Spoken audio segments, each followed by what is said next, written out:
એક અપરાધ એ છે કે ભગવત સેવા કરતા કરતા શરીરના કોઈ પણ અંગને સ્પર્શ ના થાય. અમુકને તમે જોજો સેવા કરતા કરતા અંગોને સ્પર્શ કરે છે. બીજું, પોતાની જાતને એટલી બધી મહાન ના માનવી કે મને સેવા આવડે છે, બીજા બધાને કશું નથી આવડતું.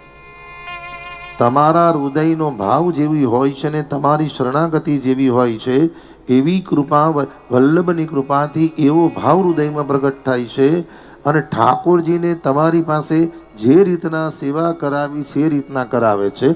આપણી અહંકારથી કોઈ કામ થતું નથી સાહેબ. હા. બીજું, ઠાકોરજીની સેવા કરતા કરતા વારંવાર ઊભું ના થવું. બધી જ સામગ્રી પધરાવી અને પછી સેવાનો પ્રારંભ કરો.